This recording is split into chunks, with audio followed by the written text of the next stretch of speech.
ये कहानी है एक संयुक्त परिवार की, जहाँ देवरानी जेठानी अपने पतियों और सास ससुर के साथ एक ही घर में रहा करती थी। भैया आजकल गर्मी बहुत पड़ने लगी है, इसलिए मैंने सोचा है कि एसी ले लिया जाए। बॉबी, तुम तो जानती हो मेरे पास इतने पैसे नहीं है कि मैं 50,000 का एसी खरीद सकूं। तुम्हारी इच्छा है तो अपने कमरे में लगवा लो। आपने ऐसा सोचा भी कैसे भैया? अगर एसी लगेगा तो तीनों कमरों में एक साथ लगेगा। पैसों की चिंता आप मत करिए, वो सब मैं देख लूंगा।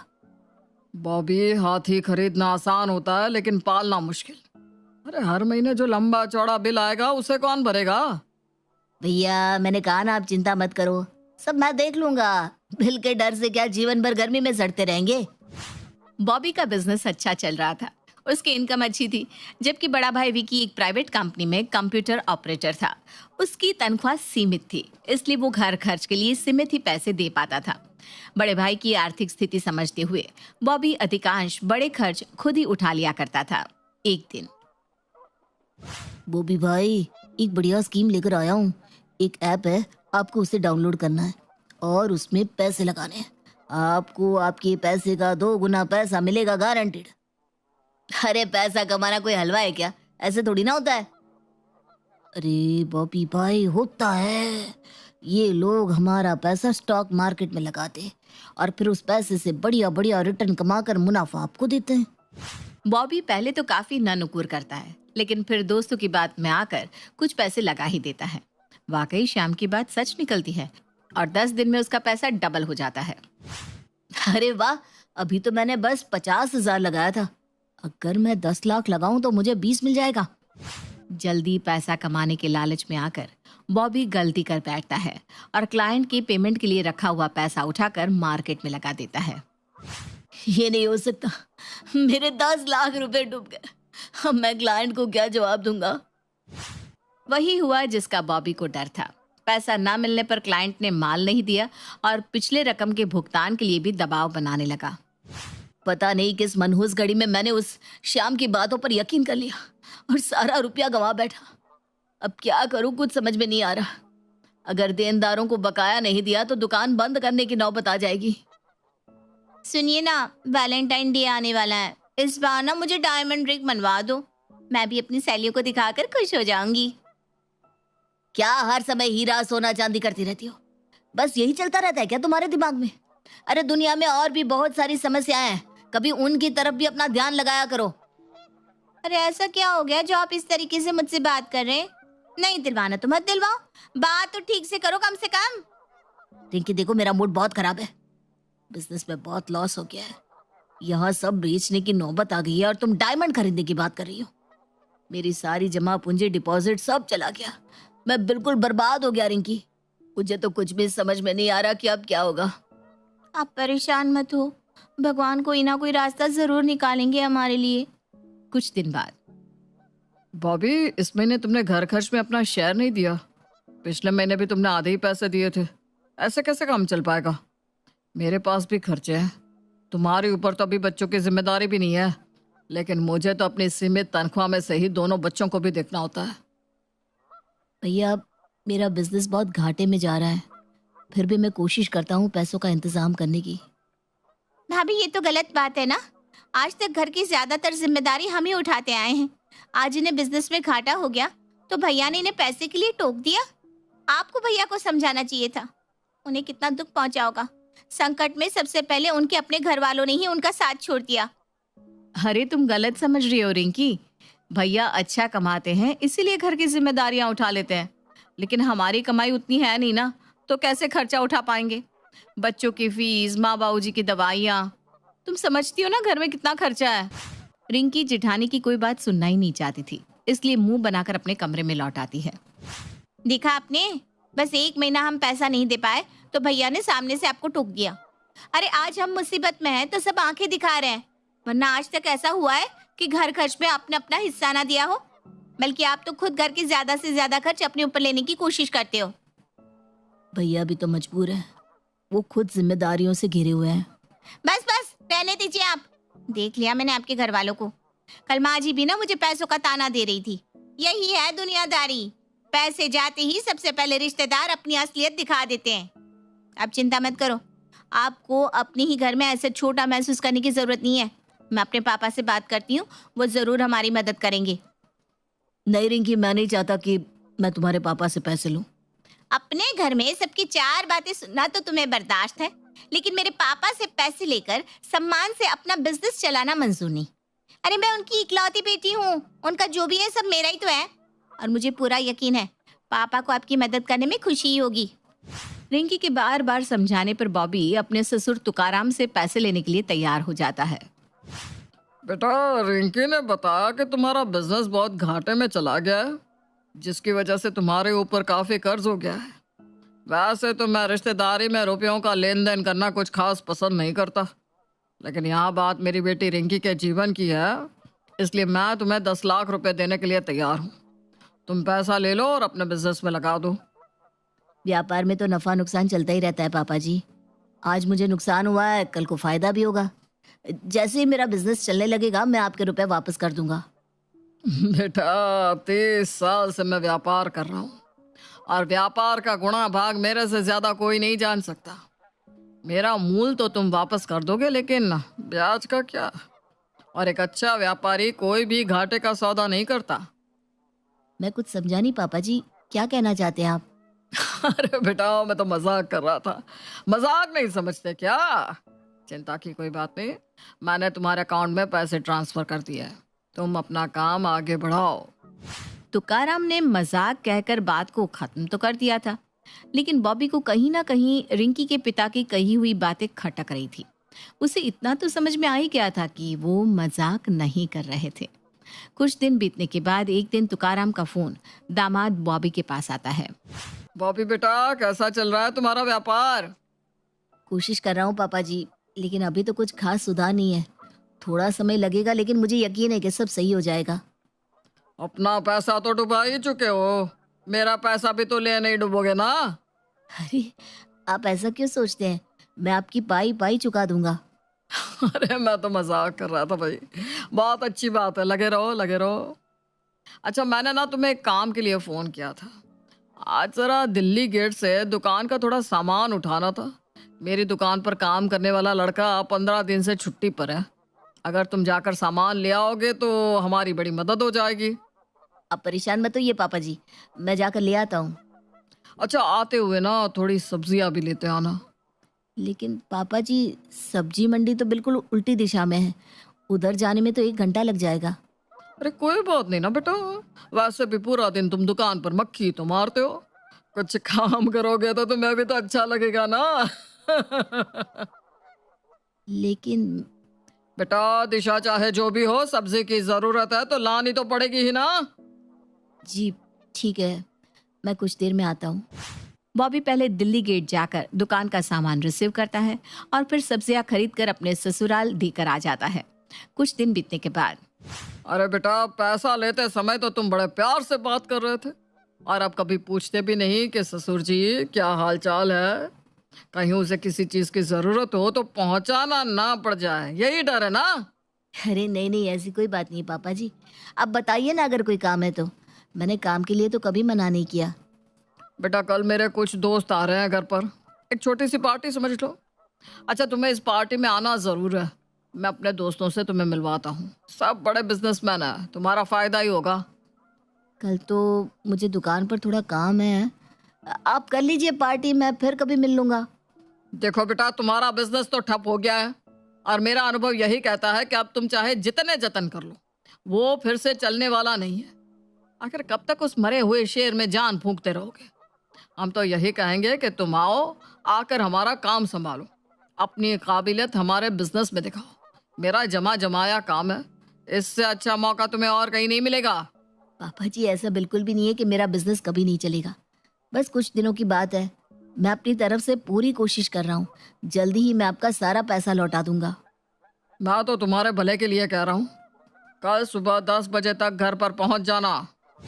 अगले दिन सुबह बॉबी अपने ससुराल पहुंचता है तो देखता है कि ससुर तुकाराम आराम से घर पर बैठा हुआ है। अरे पापा जी, मेहमान नहीं आए क्या?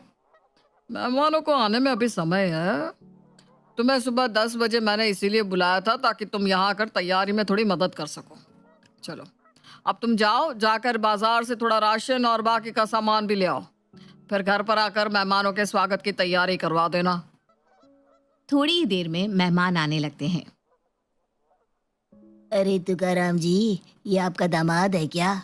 जी जी भाई साहब, बिल्कुल सही पहचाना, ये हमारे दामाद ही हैं। करते क्या है आपके दामाद? जी, मेरा कपड़ों का एक छोटा सा बिजनेस है। बिजनेस है नहीं, बिजनेस था। बिजनेस तो तुमने पूरा चौपट कर दिया है, अब उसमें है जैसा बचा ही क्या है। तुकाराम की बात सुनकर उसके सभी मित्र हंसने लगते हैं। अरे भाई साहब, पूरा 10 लाख की चपत लगवाई है साहबजादे ने। अब बेटी का चेहरा देखकर सारा घाटा हमें ही सहना पड़ा, क्या कर सकते हैं। एक बात बताइए, बिजनेस कर पाना हर किसी के बस का होता है क्या? व्यापार को चलाने के लिए लोमड़ी जैसी बुद्धि और बगुले जैसा ध्यान चाहिए होता है, और ये खूबियां सभी में होते नहीं। पापा जी, आपको मेरे व्यापार का घाटा सहने की कोई जरूरत नहीं है। मैंने बस आपसे उधार पैसे लिए हैं और ये वादा भी किया है कि समय आने पर मैं आपका पूरा रुपया चुका दूंगा। देख रहे हैं आप तेवर इनके? वो कहते हैं ना, रस्सी जल गई लेकिन बल नहीं गया। सिर्फ कह देने से रकम चुकता नहीं हो जाती। 10 लाख कितनी बड़ी रकम होती है, समझते भी हो तुम? 10 लाख रुपए कमाने में आधी उम्र बीत जाएगी तुम्हारी। हम तो कह रहे हैं कि यहीं आकर हमारे पास रहो और हमारा व्यापार संभालो, नफा नुकसान सब हम देख लेंगे। लेकिन ये हमारी बात सुनने को तैयार नहीं। तुकाराम की बातें अब बॉबी के बर्दाश्त से बाहर हो रही थी, इसलिए वो उठकर वहां से सीधा अपने घर आ जाता है। रिंकी के पापा से पैसे लेकर मैंने अपने जीवन की सबसे बड़ी गलती कर दी है। वो मुझे नीचा दिखाने का कोई मौका नहीं छोड़ते। घर के काम तो मुझसे करवाते ही थे, लेकिन आज तो उन्होंने अपने दोस्तों के सामने भी मुझे बेइज्जत कर दिया और बार बार मुझ पर अपने यहाँ आकर रहने के लिए दबाव बना रहे हैं सो अलग। अगर इस समय रिंकी से मैंने कुछ भी कहा तो वो तो यही समझेगी कि मैं उसके पापा की भलाई का बदला उन्हें दोष देकर चुका रहा हूँ। इसलिए जब तक पैसों का इंतजाम नहीं हो जाता, मुझे चुपचाप सब कुछ बर्दाश्त करना ही होगा। कुछ दिन बाद, ये ले बेटा, पूरे 10 लाख रुपए हैं। ये रुपये ले जाकर तू अपने पापा को दे देना। लेकिन माँ जी, आपके पास इतनी बड़ी रकम आई कहाँ से? मैंने अपने और बड़ी बहू के सारे गहने बेच दिए हैं। उन्हीं गहनों को बेचकर मैंने 10 लाख रुपए का इंतजाम किया है। लेकिन आपको गहने बेचने की क्या जरूरत थी? पैसा तो मेरे पापा ने दे ही दिया था, और उन्हें पैसा लौटाने की ऐसी कौन सी जल्दी थी आपको कि ये कदम उठाना पड़ा? इतनी भी भोली मत बनो रिंकी, जैसे तुम्हें कुछ पता ही नहीं है। आंखों देखी मक्खी निगलना कोई तुमसे सीखे। मुझे कुछ समझ में नहीं आ रहा आप लोग क्या बात कर रहे हैं। क्या तुम्हें पता नहीं कि जब से तुम्हारे पापा ने बॉबी को पैसे दिए हैं, उन्होंने उसका जीना मुश्किल कर दिया है? अरे क्या कुछ नहीं किया तुम्हारे पापा ने, और तुम कह रही हो कि तुम्हें कुछ पता ही नहीं? क्या बॉबी ने आज तक तुम्हें कुछ भी नहीं बताया? मुझे सचमुच कुछ नहीं पता। मैं अभी बॉबी को यहाँ बुलाती हूँ। सिर्फ बॉबी को नहीं, अपने पापा को भी यहाँ बुलाओ। अब जो भी बात होगी सबके सामने होगी। रिंकी गुस्से में अपने पापा और बॉबी दोनों को फोन लगाती है और उन्हें घर बुलाती है। कुछ देर बाद बॉबी और तुकाराम दोनों घर आ जाते हैं। पापा, क्या आपने बॉबी के ऊपर पैसे लौटाने के लिए दबाव बनाया था? सच सच बताइएगा पापा, झूठ मत बोलना। ये क्या बताएंगे, सच मैं बताता हूँ। मदद करने के नाम पर 10 लाख रुपए देने के बाद इन्होंने जैसे मुझे अपना गुलाम बना लिया। मुझसे घर का राशन मंगवाया, सब्जी भाजी मंगवाई, अपने दोस्तों के सामने बुलाकर बेइज्जत किया। इतना ही नहीं, दुकान पर काम करने वाले नौकरों की जगह मुझसे काम करवाया। और जब इतने से भी तुम्हारे पापा का पेट नहीं भरा तो इन्होंने मुझे घर में घर खर्च देने से मना कर दिया। कहते हैं दुकान से जो भी कमाई होगी वो सारा पैसा इन्हें देना होगा। जब मैंने इन्हें हमारे पारिवारिक मामले के बीच में बोलने के लिए मना किया तो इन्होंने मुझसे अपने 10 लाख रुपए तुरंत लौटाने के लिए कहा। 10 लाख रुपए बहुत बड़ी रकम होती है। मैं ऐसे खड़े खड़े अचानक आपको 10 लाख रुपए कहाँ से ला कर दूंगा? अगर नहीं दे सकते तो कल से तुम यहाँ मेरे साथ इस घर में रहोगे और मेरा बिजनेस संभालोगे। अपना कर्ज वसूलने के लिए तुम्हारे पापा मुझे घर जमाई बनाना चाहते हैं। मैं ये क्या सुन रही हूँ पापा? जवाब दीजिए, क्या ये सच है? बॉबी बेटा, तुम मेरी बातों का गलत मतलब निकाल रहे हो। मैं तो तुम्हारे भले के लिए ही सोच रहा हूँ। मैं बस यही कहना चाहता था कि अगर तुम्हारा बिजनेस नहीं चल रहा तो छोड़ो उसे। उसके पीछे अपना समय और ऊर्जा क्यों बर्बाद कर रहे हो? मेरे साथ मेरा व्यापार संभालो। आपने मेरे पति को घर जमाई बनाने के लिए दबाव बनाया और अब आप कह रहे हैं कि आपका वो मतलब नहीं था। इतनी बड़ी बात सोचने से पहले आपको एक बार मुझसे बात करनी चाहिए थी पापा। अपने ससुराल में मेरा सर शर्म से नीचा कर दिया। अगर यही सब सहना होता तो हम पैसा कहीं और से भी तो उधार ले सकते थे, लेकिन मैंने ही बॉबी को कहा था कि मुझसे ज्यादा पापा के लिए इस दुनिया में और कुछ भी जरूरी नहीं है, वो बिना सोचे हमारी मदद कर देंगी। लेकिन मैं गलत थी पापा। बॉबी, मैं आपकी गुनहगार हूँ। मुझे अपने पापा पर कुछ ज्यादा ही भरोसा था, लेकिन आज मुझे सबक मिल गया है कि ससुराल की बातें मायके में बताने से मदद मिले ना मिले, ससुराल की इज्जत जरूर चली जाती है। पापा, अपने दोस्तों के सामने मेरे पति का अपमान करने से पहले आपने एक बार भी नहीं सोचा कि आप सिर्फ बॉबी का नहीं मेरा भी अपमान कर रहे हैं? लाइए माँ जी, 10 लाख रुपए मुझे दीजिए। कर्ज वापस लौटाने का समय आ गया है। मुझे माफ कर दे बेटा, मेरा सब कुछ तेरा ही तो है। मुझे तो लगा था कि तुझे अपने माँ बाप के साथ रहने में खुशी होगी। मैंने तो ये सब तेरे लिए ही किया। आपने ऐसा सोचा भी कैसे पापा? मेरे लिए मेरे पति का सम्मान सबसे बढ़कर है और अब मेरी शादी हो गई है पापा। मेरा घर यही है जहाँ आपने मुझे विदा करके भेजा था। अब आप अपना रुपया लेकर जाइए यहाँ से। आपका पैसा तो आपको वापस मिल गया भाई साहब। मेरे बेटे का खोया हुआ सम्मान क्या आप लौटा सकेंगे? तुकाराम को अपनी गलती का बहुत पछतावा हो रहा था। वो हाथ जोड़कर रिंकी के ससुराल में सबसे माफी मांगता है और अपने पैसे लिए बिना ही वहां से लौट जाता। चालाकी ऐसी चीज है जो करनी सभी को भारी ही पड़ती है, लेकिन कोई समझे तब ना। आजकल लड़कियां ढूंढना कितना मुश्किल हो गया है। बड़ी मुश्किल से तो पढ़ी लिखी नौकरी पेशा बहू मिली है सोनम। बस उसके जैसी ही एक और मिल जाती छोटे विजय के लिए। रीटा बहन की सोच थी कि बहुओं को बेटियों की तरह रखना। उन्हें अपने छोटे बेटे के लिए भी पढ़ी लिखी कमाऊ बीवी चाहिए थी, लेकिन क्यों भाभी, ऐसा क्या हो गया है? बेटे आपके सुंदर, घर आपका बड़ा और सोच भी आपकी सास वाली भी नहीं है, तो क्यों नहीं मिलेगी बहू? और सोनम बहू को देखो कैसे राज कर रही है पूरे घर में। मैं अपने विजय के लिए भी सोनम जैसी नौकरी करने वाली बहू ढूंढ रही थी, लेकिन मुझे कोई मिल ही नहीं रही।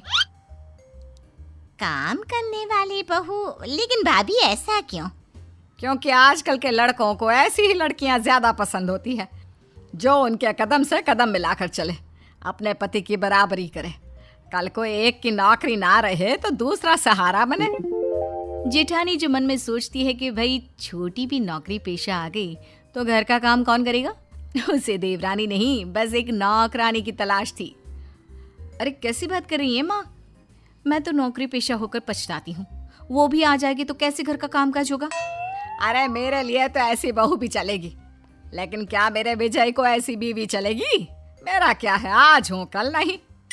अरे भाभी क्यों नहीं, बहू सही तो बोल रही है। और वैसे भी लड़कों को ऐसी ही लड़की ज्यादा अच्छी लगती है जो घर परिवार देखती है। बाकी विजय तुम्हारा राजी रहे, पैसे की कमी थोड़ी ना है जो बहू का मुंह देखना पड़े। लो जी, जेठानी की चाल तो कामयाब हो गई। वो समझ जाती है कि अब तो उसका ही राज चलेगा, क्योंकि जैसा वो चाह रही है वैसा ही हो रहा है। लेकिन ऐसी लड़की भी कौन सी आसानी से मिल जाती है। आजकल तो लड़कियों को भी माँ बाप लड़कों की तरह पढ़ाते हैं। शादी के वक्त ही पूछ लेते हैं कि भाई हमारी लड़की की नौकरी तो नहीं छुड़वाओगे ना? क्यों बहू, भूल गई तेरे पापा ने क्या कहा था? माँ जी उसकी चिंता मत कीजिए। देवर जी के लिए एक सुंदर और घरेलू बीवी ढूंढने की जिम्मेदारी मेरी, कुछ दिनों बाद। हाँ माँ जी, वो तो पापा थोड़ी ज्यादा ही सोचते हैं। नहीं तो कौन पिता नहीं चाहता कि बेटी ससुराल में काम करे, सास की सेवा करे। वैसे माँ जी मुझे अपने देवर जी के लिए एक सुंदर सी देवरानी मिल गई है। अच्छा, मुझे भी दिखाओ, मैं भी देखना चाहती हूँ कि क्या देखा है तूने अपनी देवरानी में। वैसे बात तो सही है, घर में भी तो कोई रहना चाहिए। घर दिन में ना काटने को दौड़ता है। जानती हूँ माँ जी। देखिए ये है रूपाली, ये एक छोटे से गांव से है, बहुत ही सुंदर सुशील है, एकदम घरेलू टाइप। अरे मैंने तो सुना है कि पूरा मोहल्ला उस लड़की के गुणों की तारीफ करते नहीं थकता। अरे शादी हो गई ना देवर जी की, तो राज करेंगे इसके साथ। हाँ। जेठानी सास को फोटो पकड़ा देती है। फोटो देखकर, हाँ सुंदर तो बहुत है, बाकी मिलकर ही पता लगेगा कि क्या करती है, कैसी है। और फिर विजय को भी तो पसंद होनी चाहिए ना। तो माँ जी आप कहे तो कल ही इनके घर चलते हैं, लड़की को भी देख लें और विजय भैया भी बात कर लें, और विजय भैया को मैं बता दूं। हाँ हाँ क्यों नहीं, अब तुझे जेठानी बनना है, तू तो घर का सब जानती है, तो देख ले, जो सही लगे कर ले, ठीक है। शाम को देवर से, देवर जी ये देखिए कैसी है ये लड़की, कैसी लगी? माँ जी को तो बहुत पसंद है। देवर फोटो देखता है, उसे लड़की गंवार सी लगती है। नहीं भाभी, ये नहीं, इसे मैं सोसाइटी में कैसे अपने साथ खड़ा करूँगा? नहीं नहीं नहीं नहीं। जेठानी को अपनी सत्ता हिलती सी दिखती है। वो सोचती है कि अगर देवर ने कोई अपनी पसंद की लड़की खड़ी कर दी तो क्या होगा? घर बाहर का काम कर करके उसका तो जूस निकल जाएगा। ये सोचकर वो जोर से चिल्लाती है, नहीं नहीं देवर जी, आप ऐसा नहीं कर सकते। देवर हैरान, अरे किया क्या बेचारे ने? क्या नहीं कर सकता? अरे क्या सोच रही है भाभी? गरीब लड़की जिसने आपकी फोटो देखते ही आपको देवता माना, आपसे तो वो मन ही मन शादी भी कर चुकी हैं। माँ जी ने उसे ही इस घर की बहू के रूप में देखा, लेकिन आपको क्या? आप तो प्रैक्टिकल है, आप तो किसी हुस्न परी से शादी करनी है। देवर भाभी की इमोशनल ड्रामे का शिकार हो जाता है और मान जाता है शादी के लिए। ऐसे ही सब लड़की से मिलने जाते हैं और लड़की पसंद आने पर जेठानी देवर और देवरानी की शादी करवा देती है। शादी के कुछ दिनों बाद एक नंबर की गंवार। अब देखो रूपाली, मुझे जॉब के लिए देर हो रही है, एक काम कर दो मेरा, कल पहनने के लिए कुछ भी नहीं है मेरे पास। आज से ना मेरे पहनने वाले सारे कपड़े तुम धो दिया करना, ठीक है?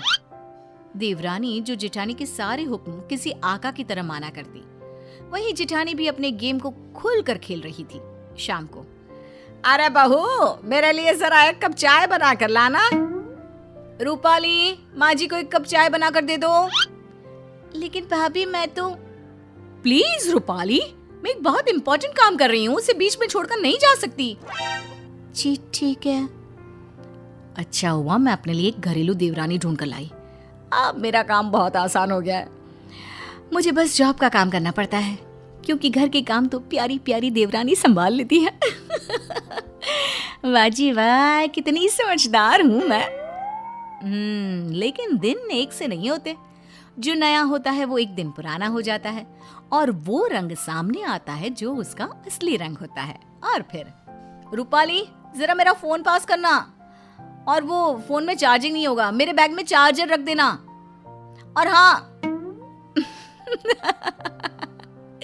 बस जितने दिन की ऐश थी जेठानी साहिबा की, वो खत्म और देवरानी का असली चेहरा बाहर। क्यों दीदी, आप क्या कर रही हो? बैठी ही तो हो। और दीदी, ये छोटे मोटे काम ना खुद कर लिया करो, वैसे भी ऑफिस में भी तो काम करती होगी ना, हैं? हाय रे, ये क्या?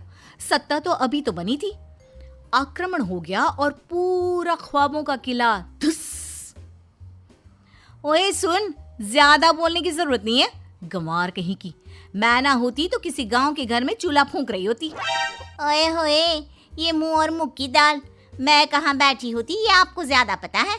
मेरी सुंदरता और गुणों की चर्चा 7 समंदर पार तक थी, तो मैं कहाँ होती ना, इसकी चिंता तो आप छोड़ ही दीजिए। अगले दिन, अरे माँ, ये देवरानी साहिबा कहाँ है? उठी नहीं है क्या अभी तक? अरे वो है कहाँ, वो तो सुबह की बस से ही गांव चली गई। और हाँ, वो बात कर ही रही थी कि सामने से जेठानी का फोन आ जाता है। सुनिए दीदी, मैं ना कुछ दिनों के लिए अपने मायके जा रही हूँ, मेरी बस का टाइम हो गया है, इसलिए मैं कपड़े और बर्तन धोकर नहीं गई हूँ, इसलिए वो काम आप ही कर लेना। और हाँ, सासू माँ का ना अच्छे से ख्याल रखना, कमाई के चक्कर में ना हवाई मत हो जाना। हाय रे, जेठानी के पैरों तले जमीन खिसक जाती है। क्यों नहीं करके गई हो? और माँ जी ने हाँ बोला था क्या जाने के लिए? और तुम्हें मुझसे पूछना चाहिए था कि जाऊं या नहीं। माना भाभी, बहुत गर्मी है, लेकिन ये क्या कि आप अपना मानसिक संतुलन ही छोड़ देती हैं। अरे बकवास करने की भी हद होती है भाभी। अच्छा, तो तुम वापस आओ, काम पूरा करो और फिर जहां जाना है जाओ। सास सब सुन रही थी। वो समझ जाती है कि जिठानी ने किस मकसद से देवरानी की शादी इस घर में करवाई है। फिर एक रोज जब देवरानी वापस आती है तो, माँ जी, मेरे ना होने पर लग रहा है कि नाश्ता खाना आपने सब छोड़ दिया था। कैसी पतली हो गई है इतने दिनों में। अरे कौन देगा मुझे खाना, वो तो नौकरी करती है। तू भी किसके भरोसे छोड़कर चली गई मुझे। अरे क्या करती माँ जी, माँ की तबीयत खराब थी ना तो गई थी, वरना नहीं जाती। वैसे भी ना माँ जी, भाभी को भी अब थोड़ा काम करना चाहिए। हम कौन सा उनके पैसे रखते हैं, अरे घर उनका भी तो है ना। ये बोलकर गांव से सफर करके जो लड़की आई वो तुरंत सास को खाना देने के लिए किचन में घुस गई। तभी जेठानी, अरे आ गई हो तो चाय भी बना दो, और हाँ खाना थोड़ा जल्दी कर दो, मैं पैक करके भी ले जाऊंगी। सास को गुस्सा आता है। देख बड़ी बहू, तुम दोनों ही मेरी बहुएं हो, छोटी ही काम करती रहे ये ठीक नहीं। अरे तो मैं क्या करूं, मैं कमाती हूँ, मैं घर का काम नहीं कर सकती? ये इस गंवार से करवाओ, वैसे भी घर के काम तो छोटे लोग ही करते हैं। तभी देवरानी आ जाती है। माँ जी, आप ना परेशान ना हो, मैंने शाम के खाने के लिए एक छुट्टी लोग जैसी नौकरानी रख ली है। सुबह का मैं बनाऊंगी और रात का या तो भाभी या तो वो नौकरानी। और नौकरानी के पैसे तो भाभी ही देंगी ना, क्योंकि वो कमाती जो है। सास को बहू का आइडिया तो अच्छा लगता है, लेकिन जेठानी वो अब शाम का खाना बनाती है, क्योंकि पैसे वो भी औरतों के पर्स से निकले। अरे ना जी ना।